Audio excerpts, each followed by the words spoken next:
guys, this is Summer. If you are new here, welcome to my channel. If you are not new here, welcome back to my channel. I'm so glad you're here either way, and I hope that you will like me enough to stick around and click that little red subscribe button down below. Today we are going to be doing episode 5 of the Evolution of Beauty. This is the 1960s. So if you want to see how I got this look and hear a little bit more about the 60s, then stick around.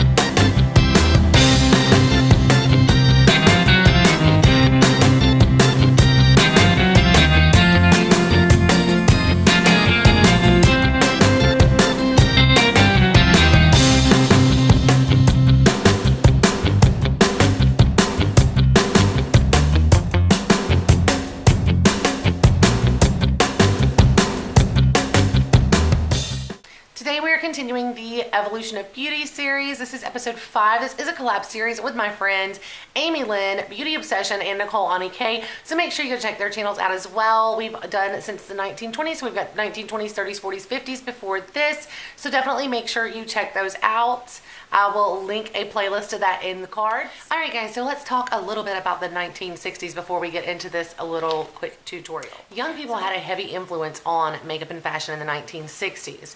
So there was a wide range all the way from the hippie looks, which was, the hippie look, which was more natural faces. Sometimes included face and body paint, but a lot more natural look, all the way over to the mod look, which was the modernist that came from London. That was the high fashion look that featured more bold patterns, and a black and white shadow was a favorite on that. The feminist movement made a comeback in the 1960s, and some women refused to wear makeup at all because they looked at it as objectifying women and making them seem more like a sexual object. And some women wore it proud. Elizabeth Taylor's makeup in Cleopatra created a trend of Cleopatra-inspired makeup designs and colors. That's just an interesting little fact that I came across. So in the 1960s, Max Factor continued to be a popular brand, along with CoverGirl, Maybelline, Revlon, Elizabeth Arden, Helena Rubinstein, and Coty. And you guys know everyone still has Coty Airspun. A lot of people use Coty Airspun still today, so that's really interesting. Some of the popular makeup styles from the 50s continued into the 60s, especially in the older generations. They still continued to use the flicked upper eyeliner. They still continued to use matte shadows, mostly in grays, greens, and blues. Soft blush still, and the lipsticks ranged in colors from soft reds to corals and pinks mostly. In the latter part of the 60s, that is when the mod look became more popular, which was mostly this white shadow, a white matte shadow with the black crease, which is what I went for today. They did also sometimes use pastel colors for that, but I chose to go ahead and go with the white. The older women generally stuck with the looks that came from the early 1960s, which were more on the lines of the 50s look. In the late 1960s, when the mod makeup became more popular and they started using the white shadows with the bold black crease, not blended or anything, obviously the eyes were the main focus of the makeup look. So they wanted to keep the rest of the face pale and understated, the lips pale as well, and just the eyes were going to be the main focus. False lashes were crazy in, like everyone wore false lashes. Some people wore them twice a day, and sometimes they even cut them up and put them on their lower lashes. They came in long strips and they would cut them up and put them on the lower lashes as well, or like I attempted to do, they might draw them on underneath.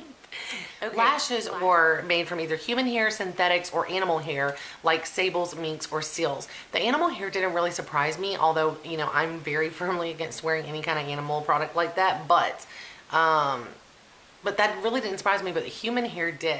The lashes mainly came in black or brown, but sometimes people decorated them with rhinestones or glitter. So that was very interesting to me. Mascara was still sold in the block form, which was activated by water, or as we talked about last time, spit. But it also was more popular in a tube at this time. There were cream mascaras in tubes. Some were waterproof, some were not. So that's very interesting that we started getting some waterproof mascaras in the 1960s. So eyeshadows, powder shadows were matte. There were also cream eyeshadows. You could either get eye creams that were in a tube or liquid eyeshadows that were in a tube. And the colors of those were mostly green or purple or blue. And then the mod eye makeup, which is the look that I chose to go with today, was a white matte shadow with a sharp black line in the crease. Now, I do have hooded eyes, so I took took the crease up just a little bit. I just took the black up a little above my natural crease, and it was not blended at all. It was just a drastic black line. So that was very, very difficult for me to do. Probably had I used an eyeliner or something, it might have worked better, but I did use a shadow, and I just used a shadow brush. And I didn't do it like, I didn't blend it, but I don't know. It's not as sharp maybe as it should have been, but I think it looks nice. What is interesting about this is we do still do this today. We take the darker shade, put it in the crease, but the difference is that we blend it and we use different colors. It's not just black and white, but it is still a trend that has come forward into today's makeup. Eyeliner came in pencils, cakes, and liquids. Some people did use the mascara cakes as well for eyeliner if they did not have an eyeliner itself. They used the eyeliner to still line the top lid with a little flick out at the end, and then also later in the 60s they started using that to paint on the bottom lashes that was made popular by Twiggy. Brows in the 1960s were groomed, well-defined, and shaped. They were not necessarily all a certain way. They were not all thin or they were not all thick. They ranged from a very thin tweezed brow to a thick, more natural brow. So that was a little bit nice. There was, you know, a range there. It wasn't like everyone had to have the same brows. The blush was kept natural and soft. Corals, pinks, and peaches were the favorite shades, and it was used a little bit more than just for blush. They started using it in the 1960s more to warm the face, so they would put it along their cheeks and then also on their temples, their hairline, and under the jaw just to warm the face a little. It mostly came in creams, liquids, and solid cakes, and a damp sponge was used to apply it. I did not have that kind of blush, so we used normal powder. It was matte with no glitter or shimmer also, the blush. Okay, and then on the lips, corals, pinks, and soft reds, peaches, beige pinks. Those were the popular shades, like a beige pinkish nude, and they kept the lips more understated. They did not use lip liner in the 60s. So red, pinks, and browns were still available, but only popular at the beginning of the decade and at the end of the decade, but not in the middle. Lipsticks were still matte. Revlon had a product, interestingly enough, called Moondrops, which would give the lips a wet look. So that was kind of, I guess, a gloss to gloss up those lips, even though the lipsticks were still matte. And let's see. The trend in ads and fashion magazines was to use a soft red lip on top and a pink lip, candy pink lip on the bottom. The 1960s was kind of all over for me in fashion. It's almost too much to even tell you guys, like literally, not really, but it is a lot. So, I mean, it was kind of like you had like Jackie O that was like very polished and very much wearing nice fitted suits and very, you know, very perfectly matched accessories and just looking extremely, extremely classy. So after Jackie kind of came in with that beautiful, classy, elegant look, that is absolutely classic, honestly. Then we got into a little bit more of the crazy wild prints, geometric bold prints, like we talked about for the mod, and also extremely short skirts. Mini skirts were super, super popular. Sheath dresses were popular. The kind of shapeless dresses. There were kitten heel pumps, Mary Jane strap shoes, boots were popular as well. And then the dresses that from the 50s that were still like the tight bodice with the poofed out skirt, that was still very popular in the 60s. The pencil dress that was popular in the 50s became a looser style called a shift dress, and that was very popular as well in the 60s. It was just a little bit more shapeless. Let's see. And then, yeah, like I said, short skirts were the thing. Jumper dresses were popular. Colors and prints were inspired by the pop art and modern art movement. So you had checkerboard, stripes, polka dots, color block, and even Campbell soup cans on dresses. So that was really, really interesting. There was also a trend of earth tone colors, of course, more so as the decade moved towards the hippie movement. There was moss green, earthy browns, mustard yellow, burnt orange. Those were common colors to be seen year round. Tops became much less formal and a lot more casual, and the necklines were higher. That's interesting.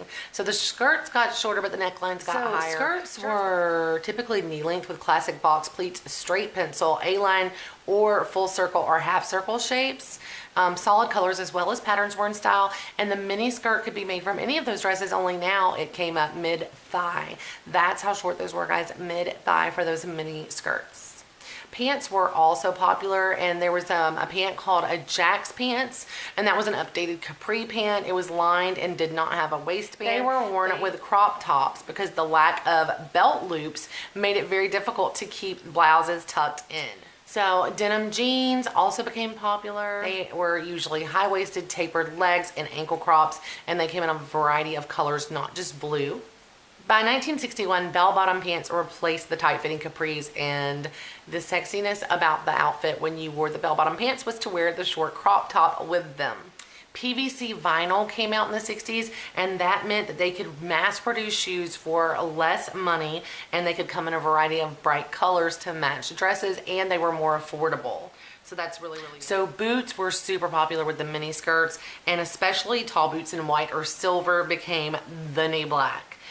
Everyone wore those. They looked great with short dresses and skirts. Colored tights were very popular in the 1960s. So you can see, like, literally, like, there's just so much of a range. It's almost like 1960s was when it was like, hey, everybody just wear what they want to wear instead of everybody having to wear the same old thing or something. You know, there was just more variety, I think. In the early years, traditional jewelry continued to favor textured gold, white pearls, and colored pearls. With the youth having more influence over fashion, they started to like fake plastics, vinyl, and bold colors. They favored pop art types of jewelry, geometric shapes, large dangly earrings, chunky bracelets and bangles, novelty shapes, bright colors, comical themes.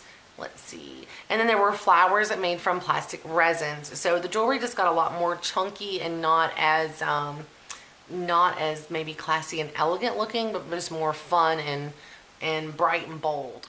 The hairstyles were kind of all over the place again. Some people had the pixie cut, really short cuts. There were kind of medium length bobs. There were long hairs. They did a lot of the bouffant looks or like beehive looks. I don't know, just so much. All right, so let's just go ahead and get started on this.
1960s look. So I have tried painting on the bottom lashes in multiple ways. Let's just suffice to say that I don't know how Twiggy did that. That is so annoying. So anyway, it's just gonna be what it is. And I did finish off, you guys, using the Gerard Cosmetics Supreme Lip Cream and Angel Cake. I do absolutely love this color, but it was perfect for this look. I hope you enjoyed this video. If you did, please give me a thumbs up. Make sure you subscribe to my channel if you're not already. Also, make sure you ring that little bell down below so that you'll be notified whenever I post future content. And make sure you follow me on social media. If this is something that you think your friends would enjoy, then please do share it. Guys, also make sure you go check out my lovely, sweet friends that I am doing this collab with here on YouTube. There is Nicole Ani K, Amy Lynn, and Beauty Obsession. Definitely go check them out because those girls always put hard work into their videos, and I know they're going to bring you something awesome. So definitely go check them out. Show them some love. Let them know I sent you. Thanks again so much for watching, guys, and I will see you in the 1970s. Bye.